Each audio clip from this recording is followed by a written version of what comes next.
On today's video, we want to share some tips and tricks that we learned along the way from our experiences and researching online on how to pack smartly with hand luggage only. We've done some fair share of travels in our lives, and every time we travel, we only bring hand luggage or / carry-on luggage. We never check in, except for one time when we went to Florida. So no check-in luggage means you don't have to pay for baggage fees, no airport trolley fees, you don't have to queue to wait for your check-in luggage, and you don't have to worry about the airlines losing your luggages. I'm a major overpacker, and these tips really help me a lot to pack more efficiently and enjoy my holiday. Okay, today is the day. Last day na namin. Goodbye, room 401, A401. Busy na sa pag-empake. So, let's see about Mel's packing situation. Do you have any tip, Mel, for packing? Pack light. Pack light? And my other stuff at your holiday destination. Yes. Pack light. Check the weather. Ito kanilang very comfy bed. This is the master's bedroom. Kelly, what is your packing tip? You give me one packing tip. Roll up your clothes. Rolls. Yes. And that will do. Roll up. Yeah. Yeah. Look at Kelly's This is good for 5 days and 4 nights with matching heels. And how many outfits? With 2 swimsuits. 5 and 6 outfits. Just 2 swimsuits which I've never used. Yeah. So tonight when we go later when we go to the market. So tonight when we go to the market, we're just gonna wear our swimsuits. Yeah. Thank you. Dito on the spot, Michelle, ano yung packing tip? Nako, dyan ako. One packing tip. Ako kasi, mas hindi ako magaling talaga Ako sa din. packing. For 3 days, I'm a heavy ako packer. For 10 days clothes. So ano ang natutunan mo? So natutunan ko, I haven't learned my lesson. Still on the process. Oo, ilang beses na tayo nag-holiday, pero never learned my lesson.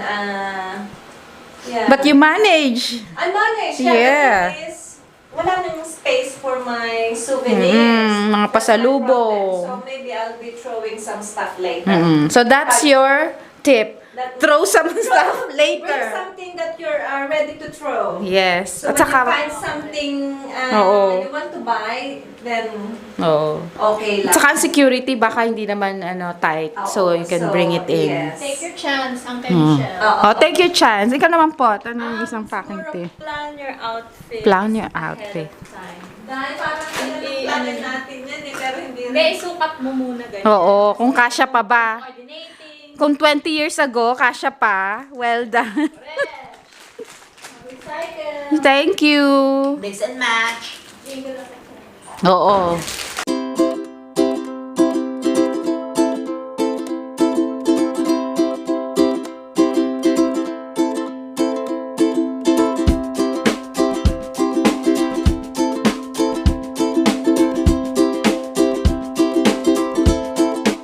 Make a packing list.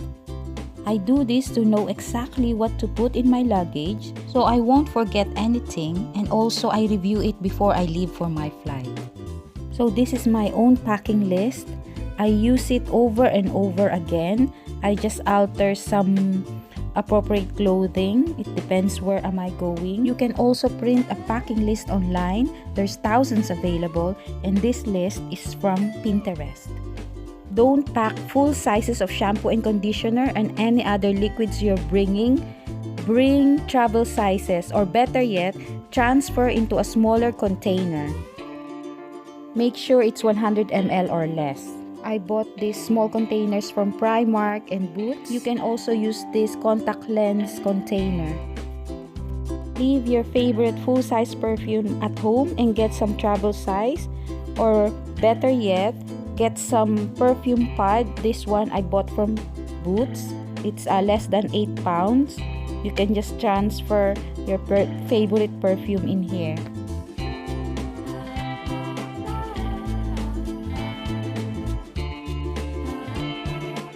Know your baggage limits. Baggage allowance varies from airline to airline. Make sure you're aware of your limits.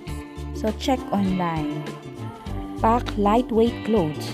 Jeans are not a packing friend because it's so heavy. So limit yourself to just one pair if possible. Always, always, always wear your bulkiest and heaviest clothes on the way to the airport. You may have 30 minutes of sweat in the airport, but hey, you have more spare space in your luggage. Hashtag priorities.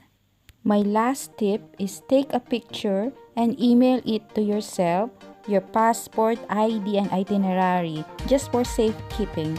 And if you can print it, do it.